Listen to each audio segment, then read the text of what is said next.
The stone won't fall until the podcast of the dragon comes to your device. Hey everybody, my name is Morgan. You might know me as the Grey Warder on Twitter and Discord. Welcome to the 8th episode of Podcast of the Dragon. Are you someone who's always found the end of the eye of the world confusing? Me too. For this episode, I sat down and tried to untangle the events at the eye, and holy shit was it hard. Get ready for lots of speculation and opinions, because the oblivious dumbass whose eyes we're riding behind is utterly clueless. Yeah, I'm talking about you, Rand.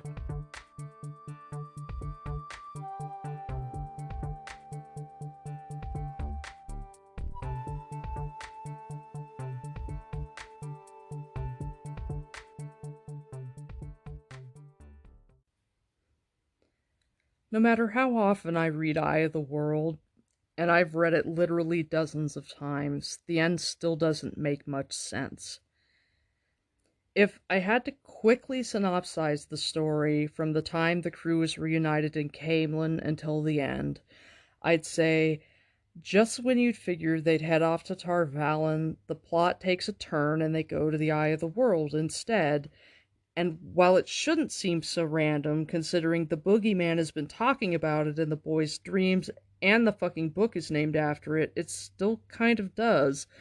So they fast travel to the Blight and find a sort of Garden of Eden in the middle of it, which is governed by the Jolly Green Giant, who is guarding a man-made cavern where there is this subterranean puddle of man stuff.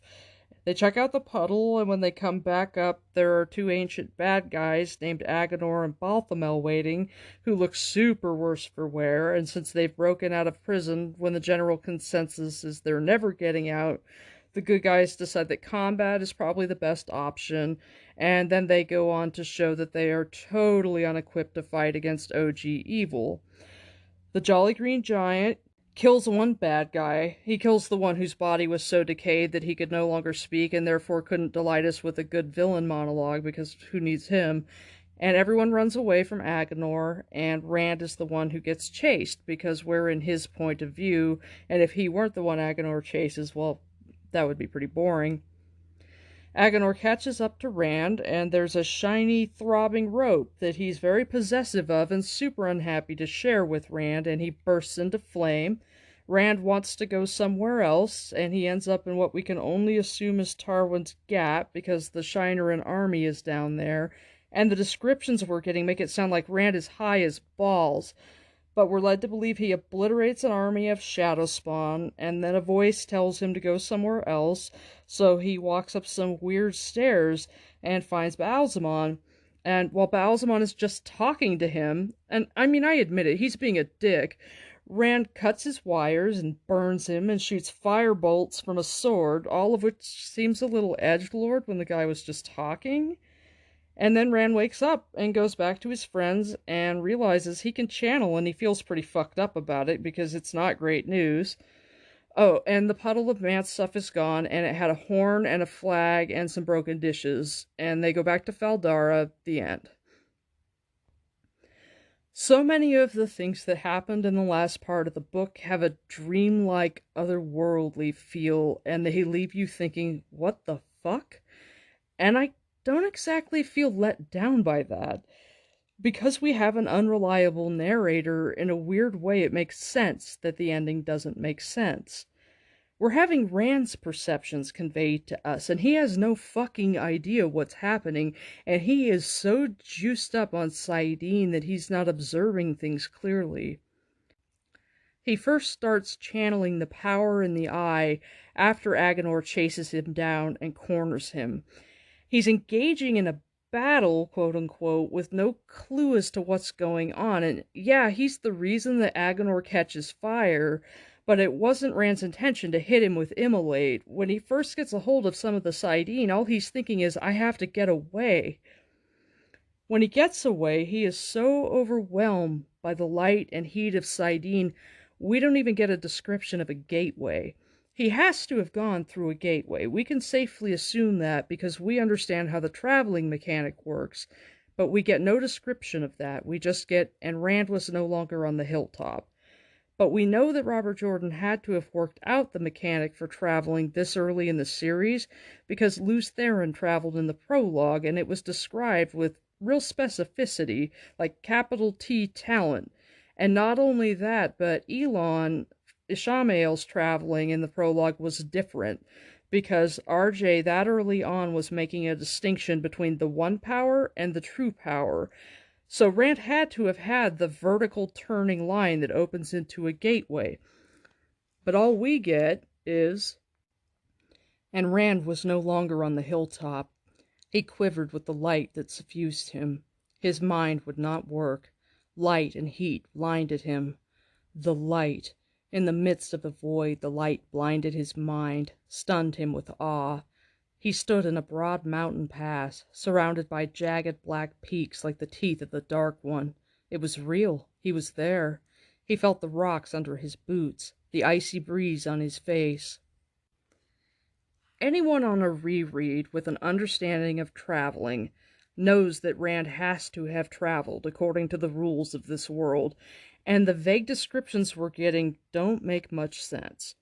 And it's logical that it doesn't, because Rand doesn't know what's happening. Rand is high as balls at this point. He's all fucked up on Sidene, and he doesn't know what's going on. The first 3 books are similar in plot, in the sense that they are all 3 oriented around a chase and ultimately driven by the pursuit of artifacts. In the first book, the Emmons Fielders are being chased, and the ultimate artifact is the Eye of the World, which itself is a repository for artifacts. In the Great Hunt, Padden Fane is the one being chased, and the artifacts are the dagger and the Horn of Valir. And in The Dragon Reborn, they're chasing Rand, and Callandor is the ultimate artifact. I've concluded that the artifacts are plot devices to force Rand's growth and basically just to move him around the board that is Randland until he's ready to go to Tyr. Logain, who wanted the power and the glory of being the Dragon Reborn, he declared himself the dragon. He raised the standard, though I've always wondered what standard, because you wouldn't know what the dragon flag looked like until they get it out of the eye. Maybe he just wrote dragon on a flag and waved it. Whatever. He gathered an army, he fought some battles, and he headed toward Tyr. That's the logical progression for the dragon. But in Rand, you have a person who doesn't want power, he doesn't want a channel, and really is kind of an oblivious dumbass in a lot of ways. And the pattern had to come up with some more manipulative and devious way to get this fucker to Tyr. If the Wheel of Time were an RPG where being the Dragon Reborn was the main mission, the first 3 books are side quests, and the characters are running around and leveling up and gaining experience points and getting some good spells and abilities under their belts before they head to Tyr. Honestly, I'm not a big fan of using artifacts to drive the early plots, but whatever.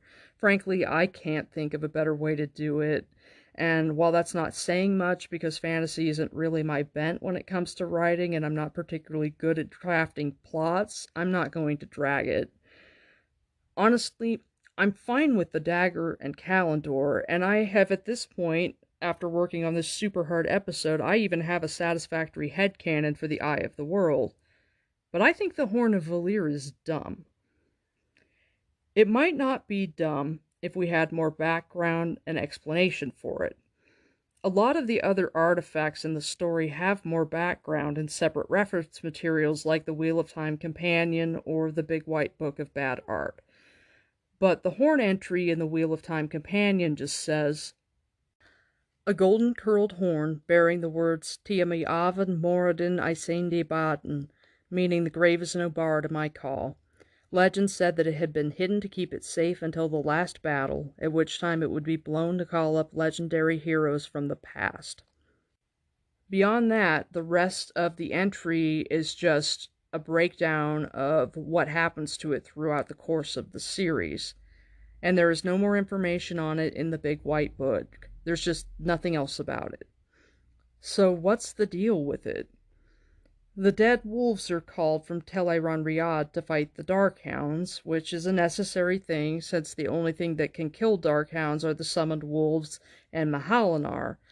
What do the heroes get called to fight? Like, do they fight impossible odds? Because it isn't an object of the power, at least as far as we know, the horn seems really out of place. Where did it come from? How does it work? I think it's weakly plotted and poorly thought out. Robert Jordan's world has rules to its magic. There's no description of how the horn works. Does it use the power? It doesn't make it sound like it uses the power. It's almost like it's a plot device to push Rand toward accepting he's the dragon. Having the heroes call him the dragon got him to the point where he was willing to declare himself, because they had no reason to lie to him or to manipulate him. As he's being pressured at the end of the Great Hunt to declare himself, Moiraine's showing him the drawing that the street artist drew of him and Falma of fighting Baalzamon in the sky. He thinks to himself how Arthur Hawkwing called him Luce Theron, and he finally decides to declare himself because he feels like he has no choice. So basically, the horn exists because Rand is so stubborn he needs an old white man to tell him he's the dragon, like 1,000 years old and so white he's made of mist. And that seems to be all the Horn of Valyr has going for it, at least in a way that's logical. So I hope that they cut it from the upcoming show. I think it will work much better and make more sense. And as much as people want Barney to blow, there are other things Barney can blow in the show, and I think the showrunners should focus on developing those relationships instead and just get rid of the horn. As with the Horn of Valyr, very little is explained to us about the Eye of the World. And unlike a lot of other artifacts, things like the Seanchan Crystal Throne and the Chair of Remorse, which is the punishment tir'angriel that they have in Tar Valon, both of those have extra information in the Wheel of Time Companion. The Chair of Remorse especially has a whole bunch of extra information about it, which is really interesting.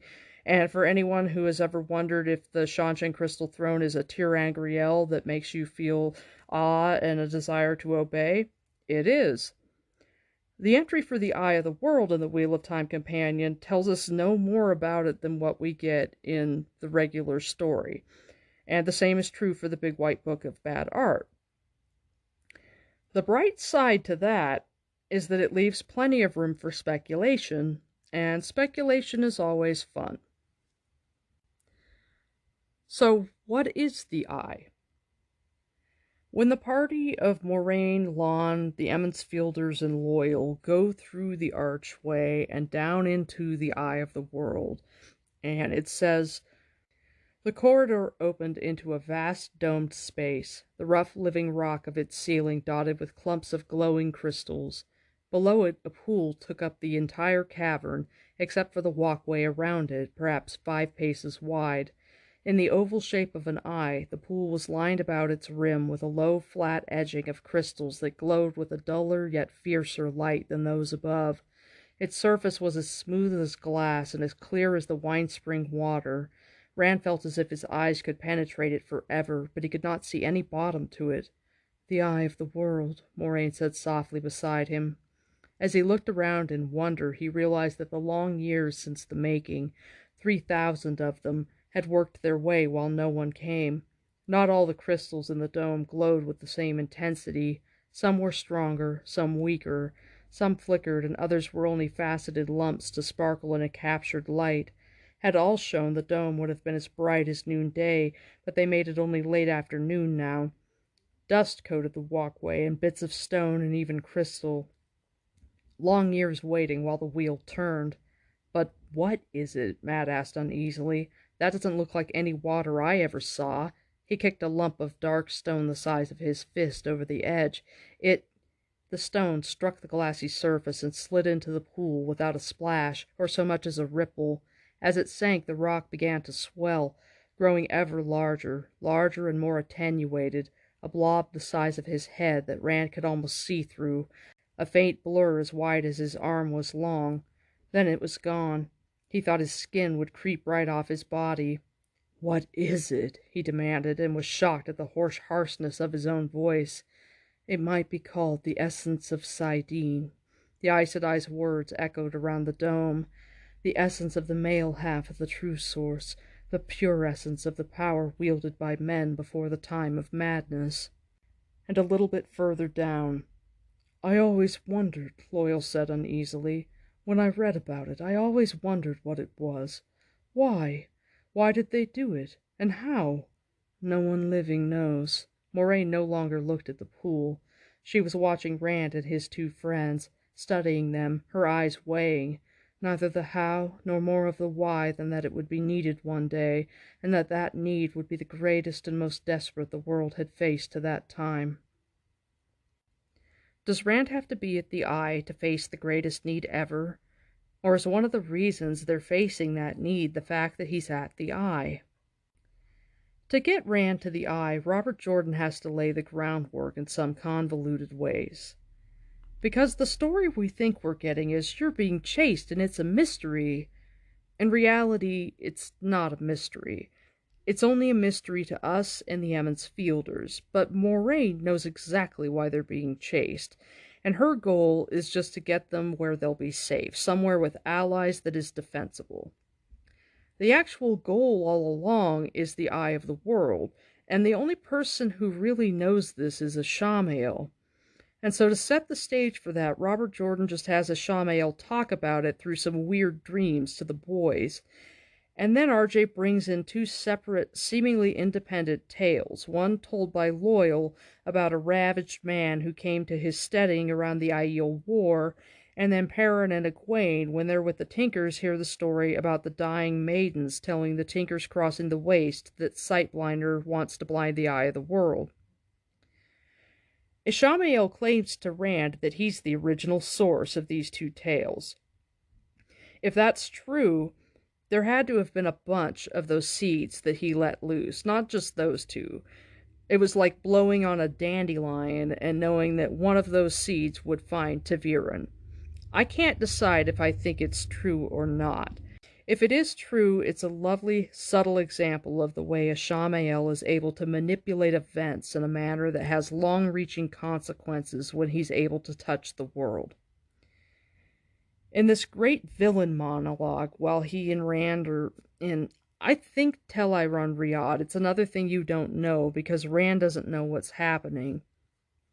When Rand says to Ishamael, "You couldn't stop me, there are other choices, I found you," Ishamael says to him, "Armies you have not dreamed of will yet come, and you tracked me? You slug under a rock track me? I began the setting of your path the day you were born, a path to lead you to your grave or here. Aiel allowed to flee, and one to live, to speak the words that would echo down the years. Jane Farstrider, a hero," he twisted the word to a sneer, "whom I painted like a fool and sent to the Ogier thinking he was free of me."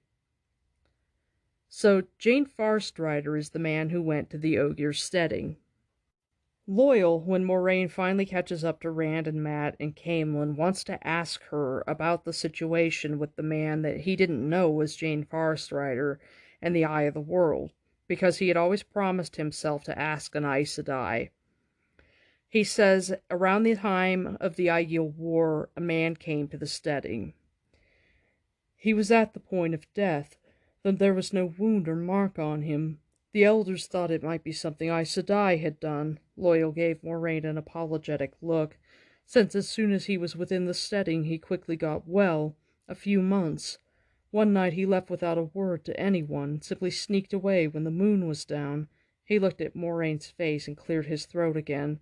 Yes, brief. Before he left he told a curious tale which he said he meant to carry to Tar Valon. He said the Dark One intended to blind the Eye of the World and slay the great serpent, kill time itself. The elders said he was as sound in his mind as in his body, but that was what he said. What I've wanted to ask is, can the Dark One do such a thing? Kill time itself? And the Eye of the World? Can he blind the eye of the great serpent? What does it mean? Rand expected almost anything from Moraine except what he saw, Instead of giving Loyal an answer, telling him she had no time for it now, she stood there staring right through the Ogier, frowning in thought. "That's what the Tinkers told us," Perrin said. "Yes," Egwene said, "the Aiel story." It almost makes sense that Ishamael might be responsible for those two tales. He wouldn't have been free enough to touch the world in a physical sense at the time of the Aiel War, but he would have been able to exert enough influence in the way of, like, the Black Aja to have them manipulate events, to have them, blow on his noxious dandelion and send all of those seeds out. Because I don't think the eye of the world is a thing that can be blinded. What it is, a pool of concentrated Sidene that Aes Sedai worked to make pure, killing themselves in the process. It isn't a kind of thing that can be killed or blinded. So it seems like the only point of the tale is simply to get all of those seeds out there so that ta'veren, so that the Dragon Reborn will eventually hear it at some point and know to go to the Eye. When Rand first meets Loyal, he ends up, rather than giving him a sanitized version of his story and what's going on, he tells him the whole thing, and Loyal explains to him this concept of ta'veren. As he explains to him about the Wheel of Time weaving the pattern and lives being the threads, and how people can make small changes in their lives and the pattern will accept that and weave those changes into the pattern, but that larger changes cannot be made. Rand shows that he understands, and he makes the comparison of that he could farm in the Westwood or he could farm in the village, but if he wanted to make himself a king, that would be a large change that the pattern wouldn't take into account. It says, Loyal gave a grin that almost split his face in two. His teeth were white and as broad as chisels. "Yes, that's it. But sometimes the change chooses you, or the wheel chooses it for you. And sometimes the wheel bends a life thread or several threads in such a way that all the surrounding threads are forced to swirl around it, and those force other threads, and those still others, and on and on. That first bending to make the web, that is ta'veren, and there is nothing you can do to change it, not until the pattern itself changes. The web, Tamaral Island it's called, can last for weeks or for years. It can take in a town or even the whole pattern. Arder Hawkwing was ta'veren. So was Luce Theron Kinslayer, for that matter, I suppose." When the party reunites in Caemlyn, and they begin to compare notes about the Eye of the World, first they hear about the tales, and then everyone hears about the dreams, because Perrin says, "Baalzamon, we have to tell her now. It's not," he's like, "it's not just dreams. Here are these external sources," and Moraine obviously thinks it's important because she doesn't just blow Loyal off when he asked if the Dark One could blind the Eye of the World. She frowned like it was significant. And so the boys finally tell Moraine about Baalzamon being in their dreams. They kind of finally unpack and come clean about everything that's been going on, and that the Dark One's pursuit of them hasn't just been this physical chasing of, Trollocs and Myrddrell being sent after them, but a much more personal and terrifying and psychic torment inside their dreams. And in hearing all of this, "They are all ta'veren," Loyal said abruptly. He seemed brightened by the prospect, looking forward to watching from close by as the pattern wove itself around them. Rand looked at him incredulously, and the Ogier gave an abashed shrug, but it was not enough to dim his eagerness. "So they are," Moraine said. "3 of them, when I expected 1. A great many things have happened that I did not expect. This news concerning the Eye of the World changes much."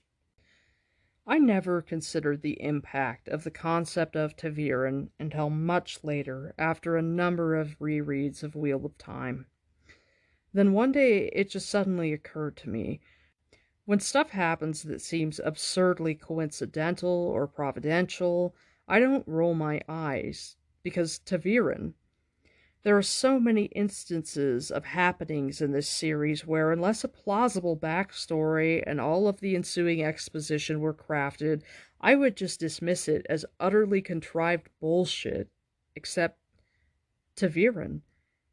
ta'veren is such a brilliant concept, and Robert Jordan feeds it to us early and often, and you can't help but absorb it.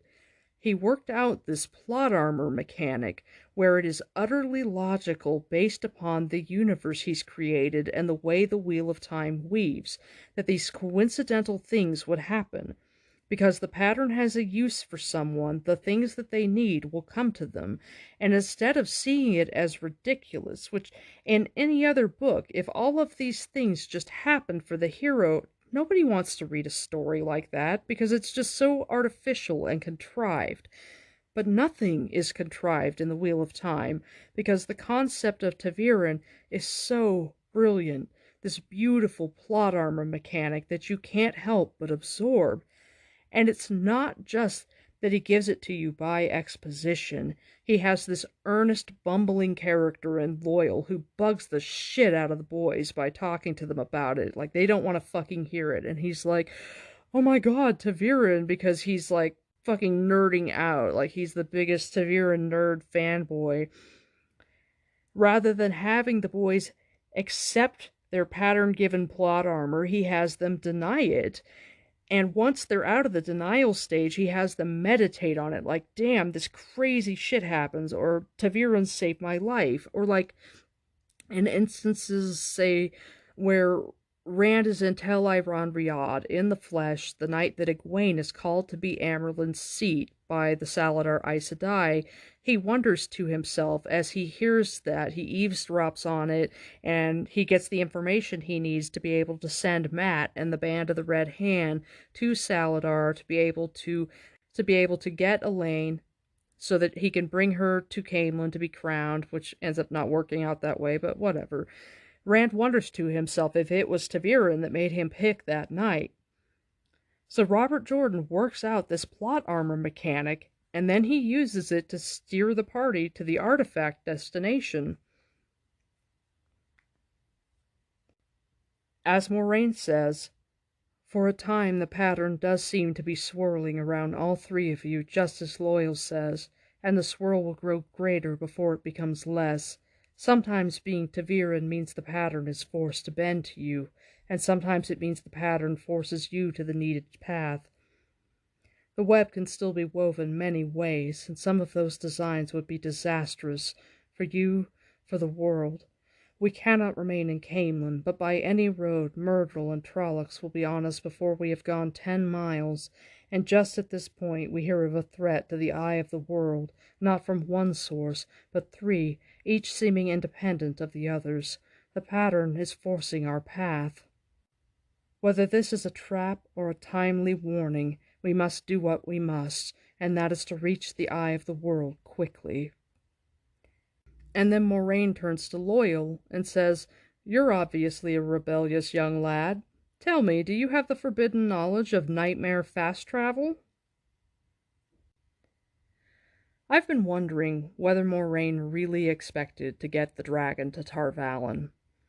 After realizing in the Two Rivers that events were outpacing her, was she just kind of letting ta'veren steer? Was she like Dragon take the wheel? She knew that the Black Aja was in Tar Valon. She had known that for 20 years. So did she really mean to go there? She never specifically tells Rand that they'll go to Tar Valon, just that they can find answers there. In the chapter where she heals Tam, and afterwards tells Rand he needs to leave, her exact words after letting him know that Caemlyn won't be far enough are, "There is a place of safety," Moraine said softly, and Rand's ears pricked up to listen. "In Tar Valon you would be among Aes Sedai and warders." And then she goes on to say that Trollocs didn't attack during the Trolloc Wars, and Tar Valon holds the knowledge we Aes Sedai have gathered since the time of madness, and fragments date from the Age of Legends. She says, "In Tar Valon, if anywhere, you will be able to learn why the Myrddraal want you. why the father of lies wants you. That I can promise. So all she said was, there is a place of safety. Which, that sentence, yeah, that's not a lie. There are any number of safe places. That's an ambiguous sentence. In Tar Valon, you would be among Aes Sedai and warders. Obviously. In Tar Valon, if anywhere, you'll be able to learn why you're wanted. None of these statements mean that they're going to Tar Valon, and she never once said, it's a safe place for you, Rand. When Moraine Lawn and Nynaeve are traveling together, looking for the boys after Shatter Logoth, Nynaeve says to Moraine, how do you mean to find them? As I have told you, Moraine replied without bothering to look back at her. I will know when I am close to the two who have lost their coins. The longer it takes, the closer I must come, but I will know.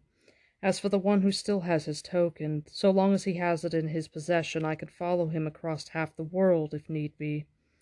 And then? What do you plan when you've found them, Aes Sedai? She did not for a minute believe the Aes Sedai would be so intent on finding them if she did not have plans. Tar Valon wisdom. That, at least, is a flat-out statement. Tar Valon. But I plan Tar Valon? That's not quite a statement of intention to do something. Not exactly. I mean, what does that mean? Tar Valon. It's 2 words. It's the name of a city. It's a noun in response to a question that can only be answered with a verb. Without to go, to take us, to travel, the response is meaningless. Otherwise, she could be like, I plan to eat in Tar Valon. I plan to bypass Tar Valon completely. I plan to burn Tar Valon to the ground. The response is meaningless. Moraine is not on the hook to go to Tar Valon, certainly not with the boys, though she does feel that it's Nynaeve's ultimate destination. When they're in the Blight, and Nynaeve has told Egwene that she'll go with her when she goes to Tar Valon, and Egwene is naively saying, woo, everybody's coming to Tar Valon. You'll come too, Rand, won't you? Rand is like, well, they don't have sheep in Tar Valon, and that's all I know how to do. And Moraine says, I believe, Moraine said, that I can find something for you to do in Tar Valon. For all of you. Not herding sheep, perhaps, but something you will find interesting. Saying, I can find something interesting for you to do in Tar Valon is not the same as, we will go to Tar Valon. I'm sure that there are any number of things that Rand would find interesting in Tar Valon, but just because Moraine could find them doesn't mean she's planning on taking him there. I don't know that she really thought that her plan with Swan would pan out, and you kind of get that vibe from her when she meets with Swan after she shows up in Faldara at the beginning of the Great Hunt.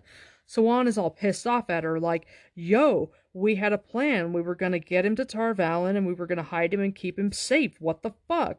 And Moraine is like, dude, we forgot. We were dealing with Tavira, and it's all I can do to just ride this crazy horse.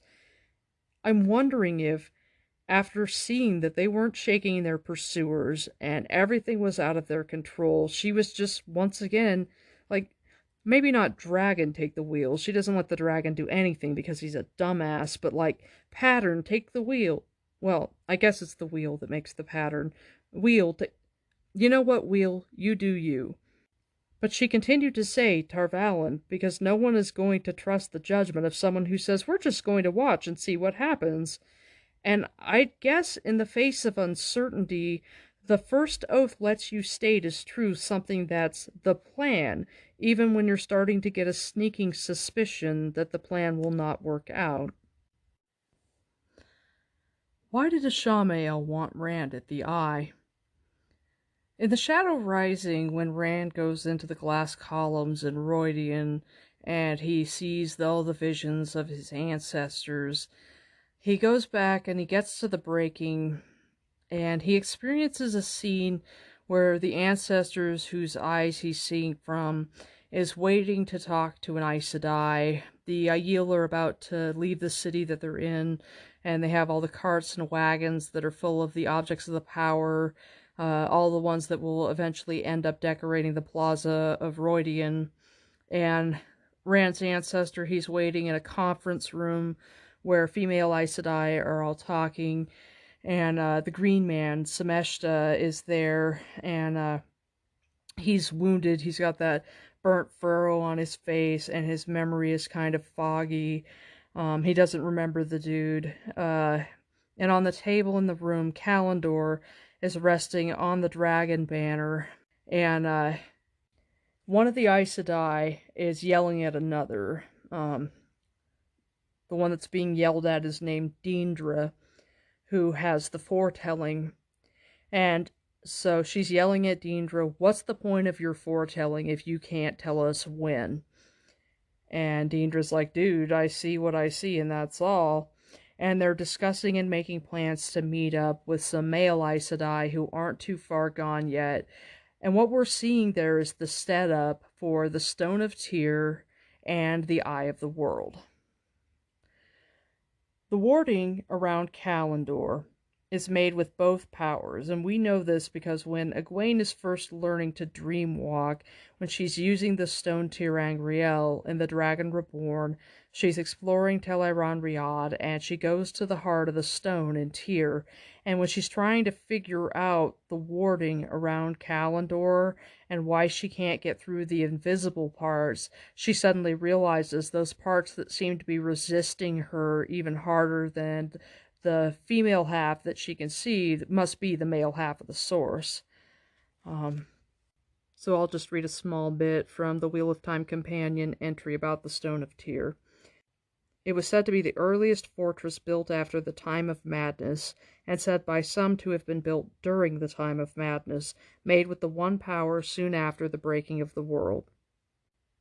The stone had to have been built during the Time of Madness, because the warding that holds Kalendor away until Rand draws it was warded by both halves of the power. So the 100 Aes Sedai that worked to make the liquid Sidene inside the Eye of the World pure and die doing it, first went to Tyr, or what would become Tyr, and create the stone using earth and fire to draw everything together and seamlessly create this giant mountain fortress. They put Kalendor in the heart, ward it, and attuned the warding to Rand. And then they went, I'm assuming north, but I don't know, because if the world is still breaking, then it may not have been north. Then they go to where they're going to locate the eye, and they proceed to make that. So, did Ishamael taunt the boys about the eye for the same reason Balal taunts Rand in The Dragon Reborn about Kalendor? Is it just, Rand, we need you to unlock the door? Both the Green Man and Moraine, when the party goes to look at the eye, make a reference to if there's time. Sameshta chooses not to go in with them through the arch, and he says, when you come out, I will see you again if there is time. With that he strode away, trailing butterflies, becoming one with the forest more completely than Lon's cloak ever could. What did he mean? Mat demanded. If there's time. Come, Moraine said, and she stepped through the arch. Lon went at her heels. And then as they're looking at the Eye of the World, and Moraine is explaining it to them and what's inside it and talking about the people who made it, they worked through the taint of the Dark One on Sidene to make it and make it pure, knowing that doing so would kill them all. Male Aes Sedai and female together. The Green Man spoke true. The greatest wonders of the Age of Legends were done in that way, Sidene and Sidar together. All the women in Tar Valon, all the Aes Sedai in all the courts and cities, even with those in the lands beyond the waste, even counting those who may still live beyond the Arth Ocean, could not fill a spoon with the power, lacking men to work with them. Rand's throat rasped as if he had been screaming. Why did you bring us here? Because you are ta'veren. The Aes Sedai's face was unreadable. Her eyes shimmered and seemed to pull at him. Because the Dark One's power will strike here, and because it must be confronted and stopped, or the shadow will cover the world. There is no need greater than that. Let us go out into the sunlight again, while there is yet time. These references from both the Green Man and Moraine of If There's Time indicate to me that Rand set something off, which makes me think that the Eye of the World had to have been warded in some way, just like Callandor was in the stone. So I'm going to assume that Rand, in entering it, somehow broke the tamper-proof seal. I've tried to think of what purpose the vast amount of power in the Eye of the World was supposed to serve. Whether Rand actually uses it for whatever purpose it was supposed to serve is something else entirely. He uses it to kill Agenor, he destroyed a Trolloc army, he burned up Balsamon and cut him off from the Dark One, and as they leave the Blight, they find that balance has returned to the land and spring has arrived. It seems a little strange that the seasons would be affected, but the power in the eye restored Agenor to strength and vigor. It basically reinflated him because he was so withered. So maybe Rand returned some of the power to the land? But we don't know because he doesn't realize he did it.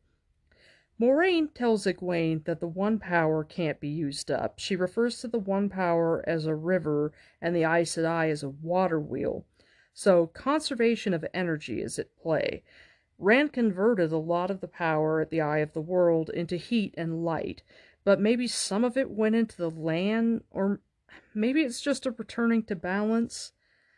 I don't think Ishamael is the kind of force of evil that could affect the entire world to the point of keeping spring from starting. He's just a dude, even if he does have caverns of flame in his face.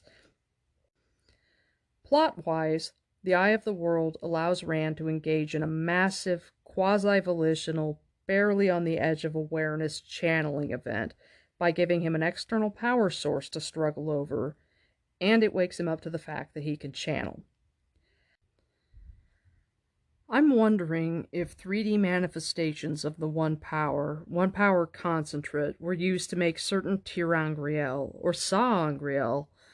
In A Memory of Light, Rand told Elaine how to make Angreal, and he gave her a seed. It was a woman figure, like a vessel, for her to put her power into, and he told her that it would weaken her for a time.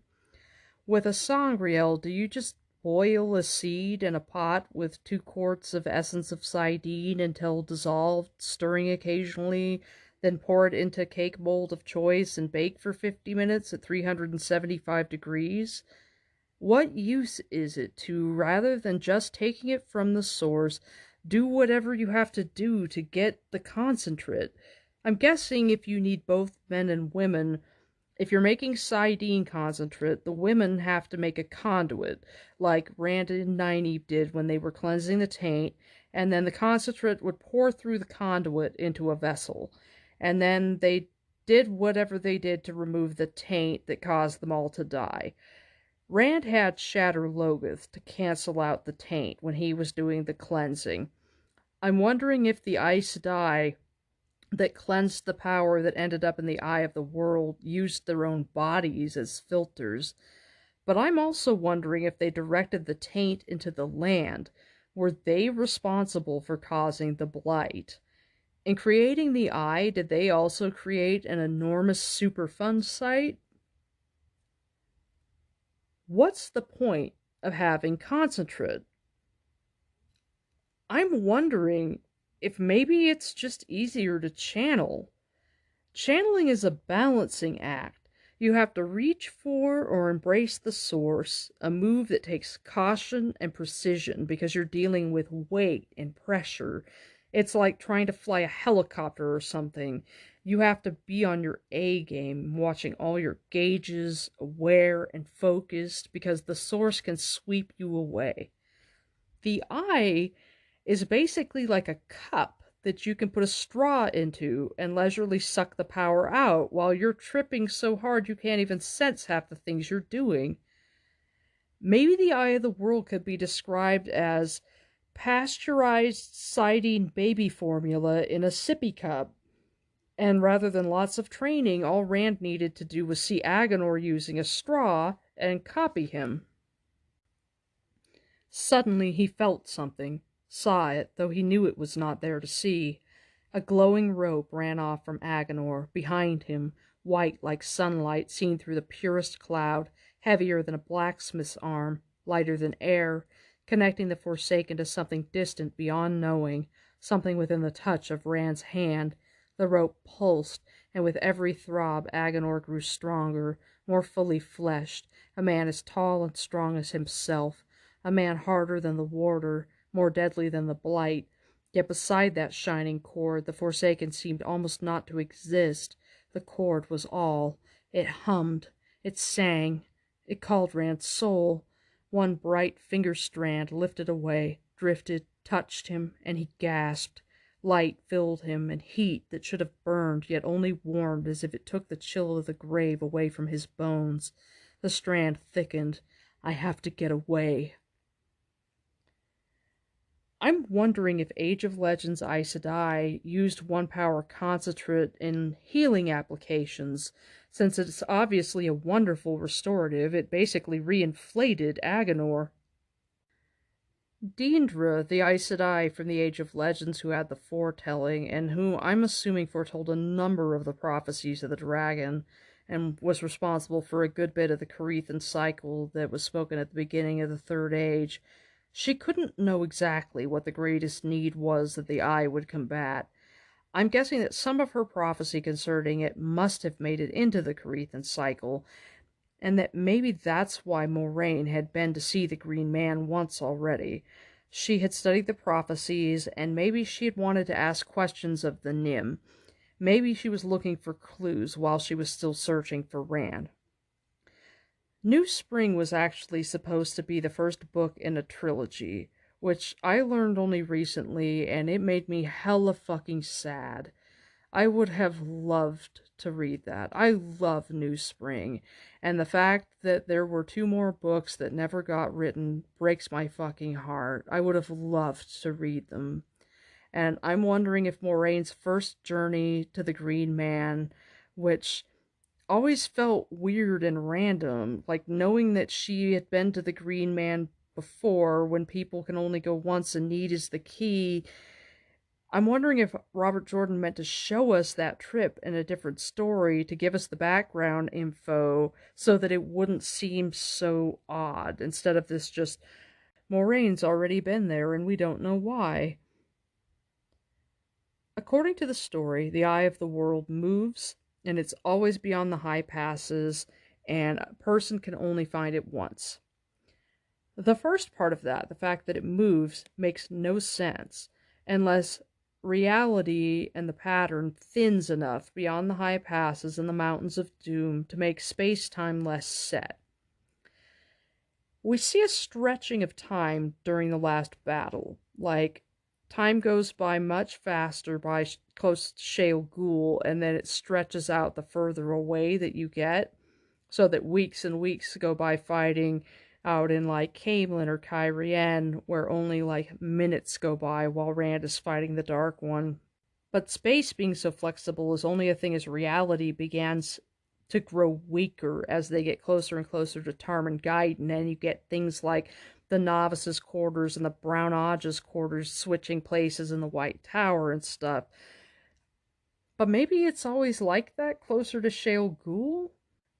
The party before they hit the Green Man's place is fleeing from worms, and they're totally fucking hosed. Like, they're not going to make it. And I had always wondered if Rand had channeled and somehow brought the Eye to him, but rereading the passage, it looked like he actually failed to channel. It says, his whole chest felt tight, until he could hardly breathe, and his skin stung in hot pinpricks. The void eluded him, forming, then shivering into 1,000 points of light, reforming and shattering again, each point burning into his bones until he quivered with the pain and thought he must burst open. I think it probably was a combo of ta'veren and maybe a weakening of the pattern that allowed for the Eye to not have to be beyond the high passes, and also maybe just reasons. If you have not seen Rekappa Sedai's YouTube show Wheel Talk, you must go watch it. It is absolutely amazing. She is incredible. And I am just going to quote her and say, don't worry about it. Regardless, They make it to the Green Man's place, even though it's not where it's usually supposed to be. "I thought it was on the other side of the mountains," Rand mumbled. He could still see the peaks filling the northern horizon, and the high passes. "You said it was always beyond the passes." "This place," said a deep voice from the trees, "is always where it is. All that changes is where those who need it are." So what exactly is the Green Man? We know that his name is Sameshta because of the scene he's in The Shadow Rising, where Rand is in the glass columns in Rhuidean. And we know that he's called a Nym. In the Wheel of Time Companion, and one of the reasons why I recommend highly to anyone to get this book, because it is always full of interesting and extra information, a Nym is a construct of the Aes Sedai from the Age of Legends who had the ability to use the One Power for the benefit of plants and growing things. So Sameshta is not technically alive? I mean, I guess he's alive. Like, he's not alive like I'm alive. He's not alive the way my cat's alive. It's like, if he's a construct, is it like he's an AI? Is he a plant cyborg? Like, what do you call that?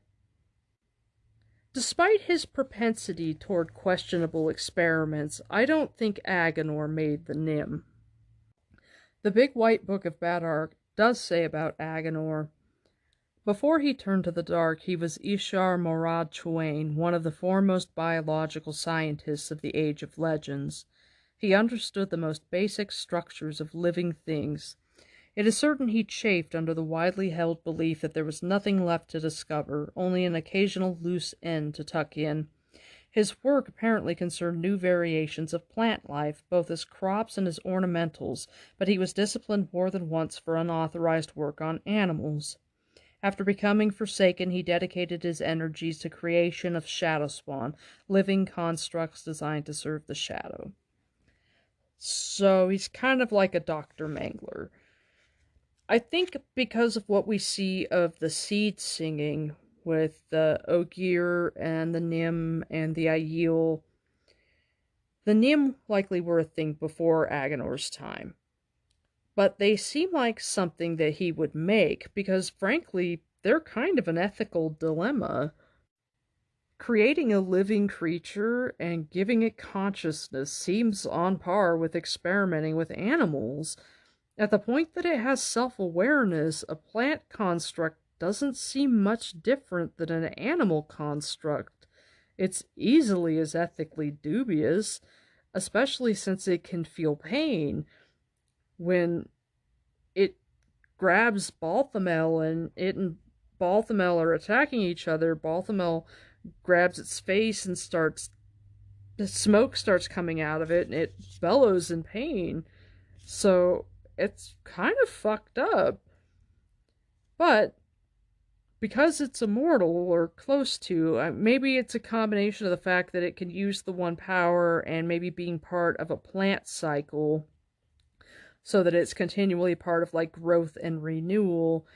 The Age of Legends Aes Sedai put the artifacts and their artifact repository, the Eye of the World, in the charge of this living plant construct because it would more or less live long enough that it would be able to take care of those things until they were needed. The bright side to this is I got the impression that they at least asked its consent rather than making it do it, so at least the plant construct is maybe allowed free will. Regardless, it was difficult for it to die, and it could coincidentally keep out the blight, though I don't know if the blight was a thing yet. I really do think that the Aes Sedai, who got the taint out of Saidin when they were creating the Eye of the World, I think that they might have caused the blight. Speaking of the artifact repository, I'm wondering if a totally mundane way the people in the Age of Legends used One Power concentrate is as a preservative. Kind of like honey in ancient Egypt was used as a preservative because it lasts indefinitely as long as it is preserved, or as long as it is stored properly. They found honey in ancient Egyptians' tombs that is still to this day edible.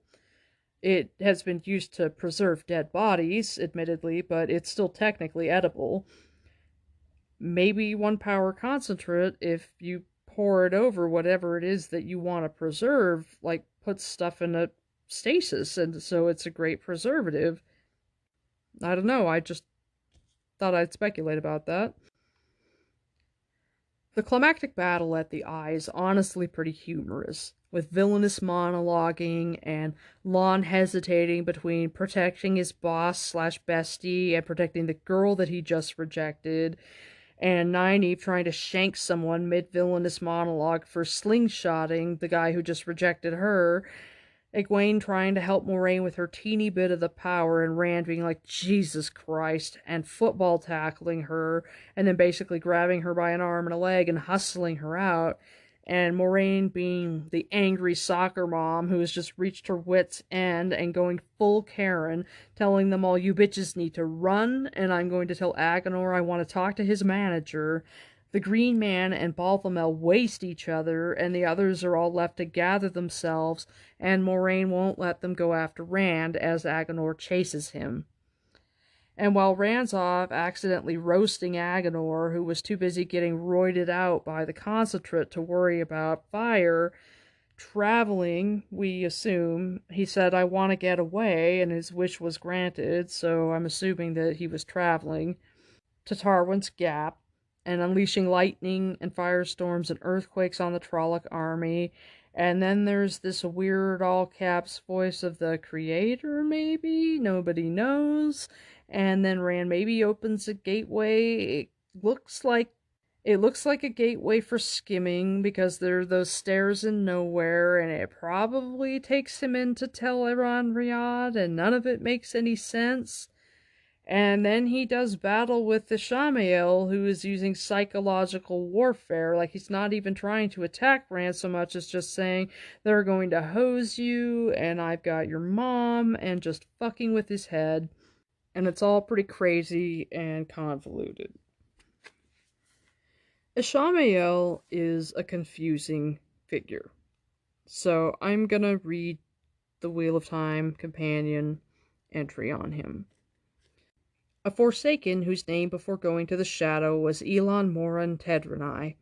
He was also known as Baalzamon, Heart of the Dark, and Soul of the Shadow. Elon Moran was one of the foremost philosophers of his time, possibly the foremost. His books, among them Analysis of Perceived Meaning, Reality in the Absence of Meaning, and The Disassembly of Reason, while too erudite for wide popularity, were extremely influential in many areas beyond philosophy, most especially the arts. Among the first to turn to the Shadow, he called for the complete destruction of the old order, in fact, the complete destruction of everything. His public announcement of his pledge, coming from a world-respected figure at a time when famine, plagues, and massive riots were racking a world that had never known them, in the middle of a conference called to discuss dealing with these problems, sparked even greater riots. It was Elon Moran who simultaneously announced to the world for the first time what it was they faced. Although he never held a field command, he was the Dark One's top captain general, and the most powerful of the Forsaken in the use of the 1 power. Ishamael at first believed that he had escaped the entrapment at Shale Ghul, and indeed he was free to move and confront Lews Therin. That began driving him mad. He believed that the Dark One was sealed away forever, and that he was left alive but without immortality in a world that was rapidly being destroyed.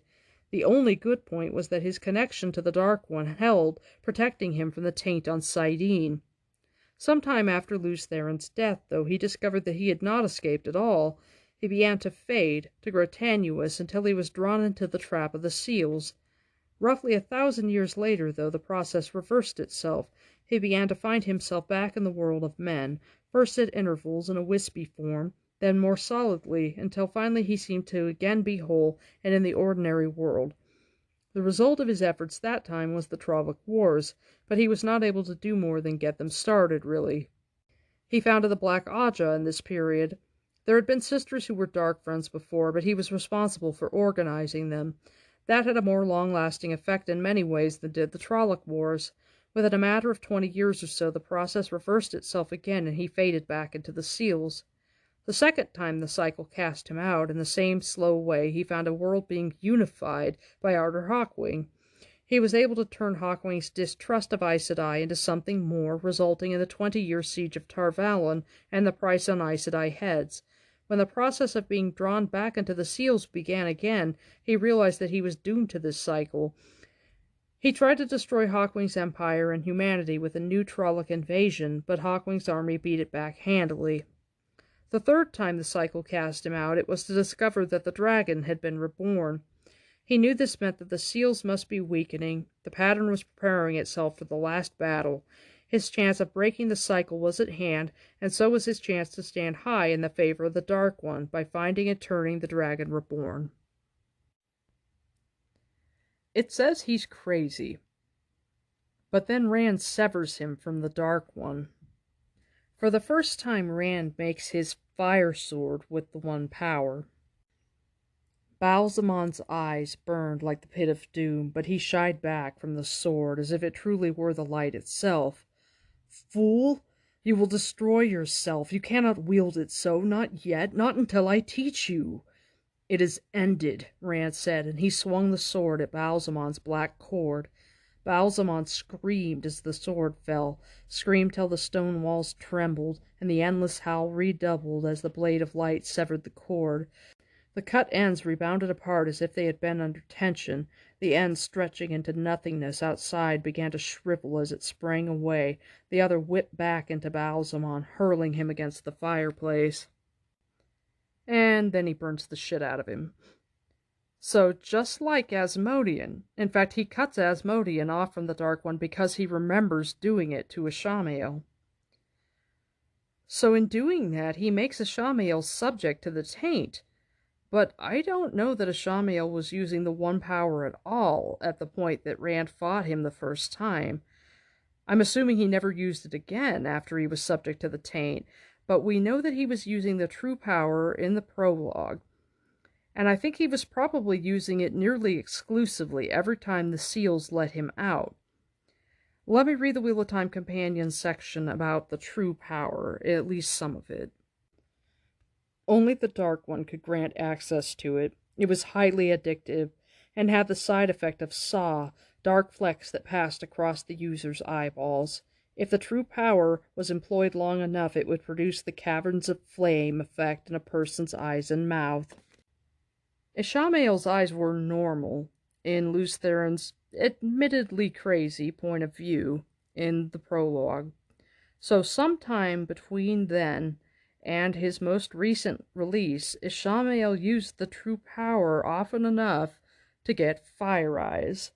So it probably didn't make a difference that Rand cut him off from the Dark One, because I don't think he was using saidin, and I don't think he's been using it for a long time.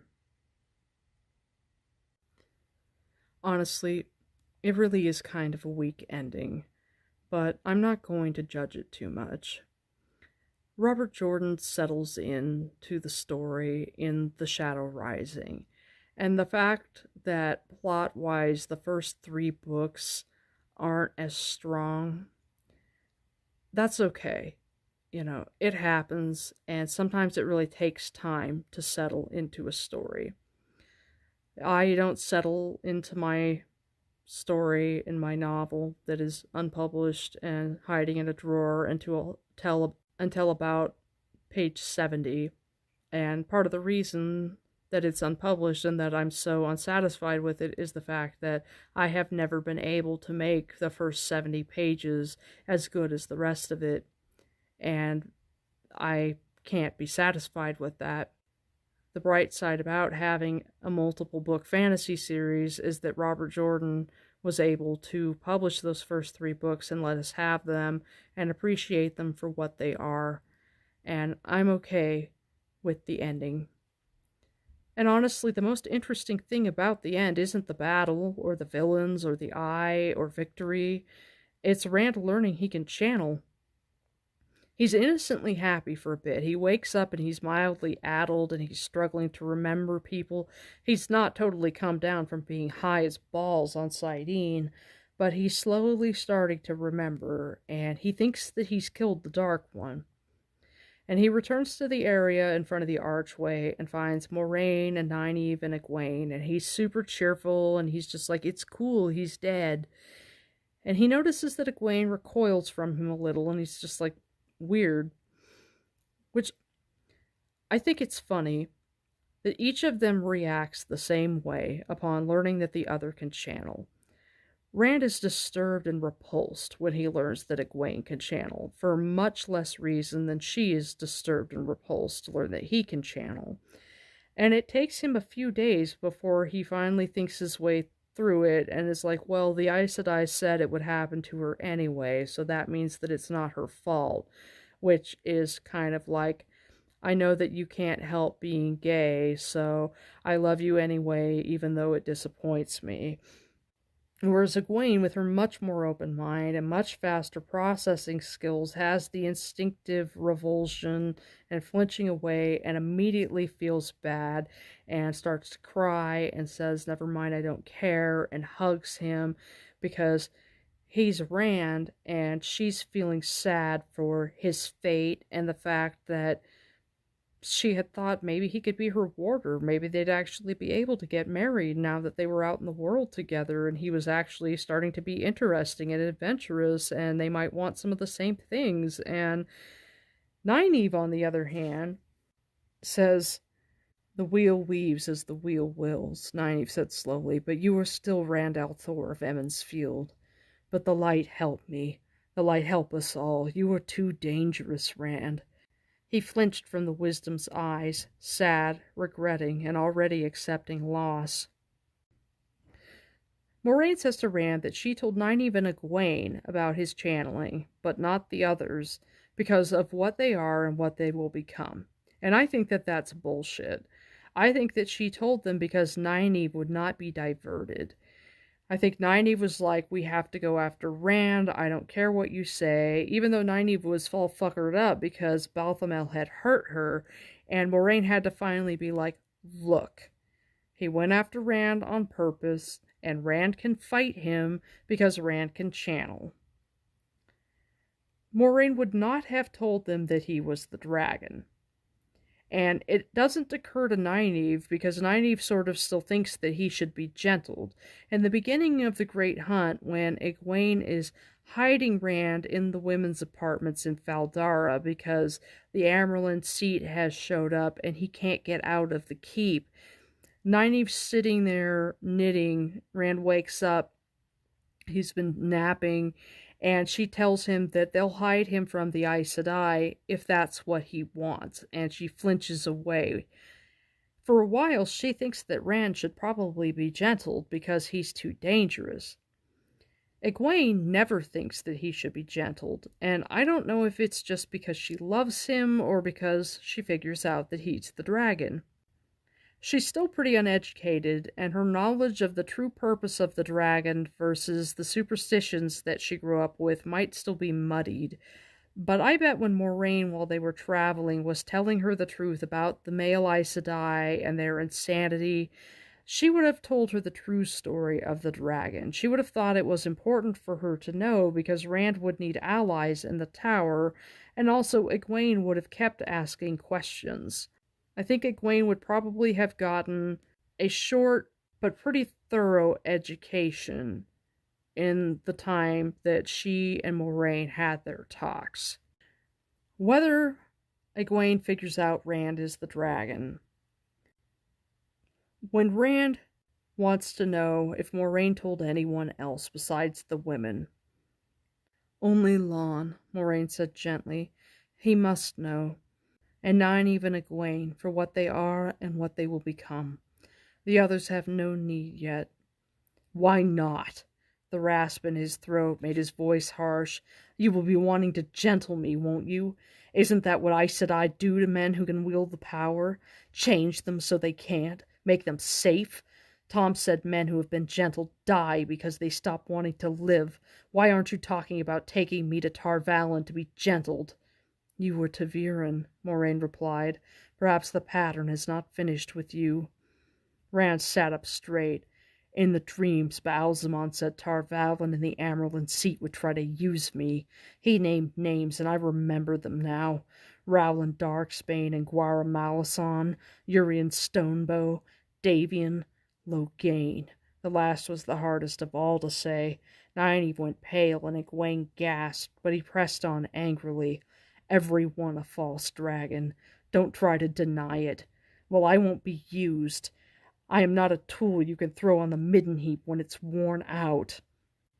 A tool made for a purpose is not demeaned by being used for that purpose. Moraine's voice was as harsh as his own, but a man who believes the Father of Lives demeans himself. Once Egwene calms down and processes this, she might have thought to herself, Rand can channel. The Forsaken were there. Rand thought he killed the Dark One.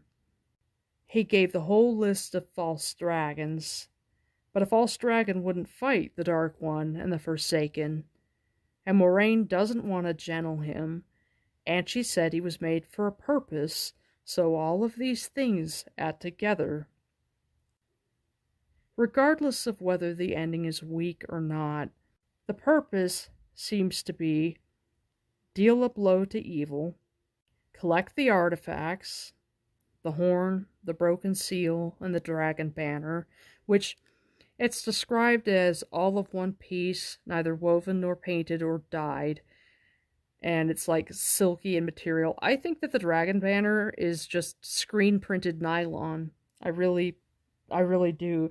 I'm wondering if it's actually like nothing really spectacular, like it might be something that was made cheaply, like it's the Age of Legends version of something made in China. Regardless, they head back to Valdara, and things are left feeling empty and hollow and undone.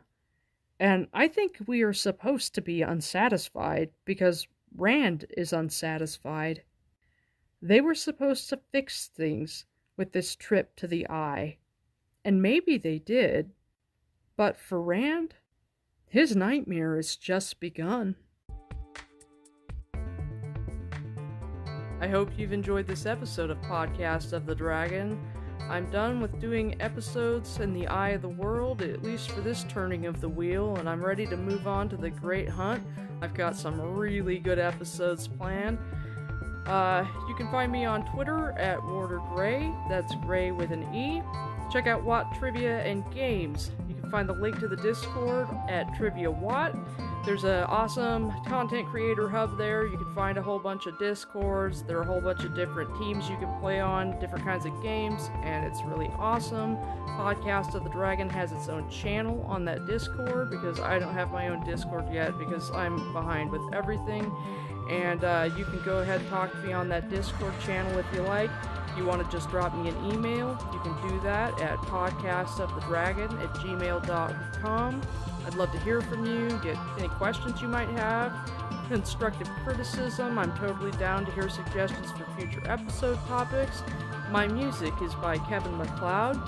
I'm the Grey Warder, and I don't have a pool full of sardine for you to house your artifacts until the last battle, but I do have a cupboard on my back porch that's filled with spiders, and it will repel even the most determined of Forsaken.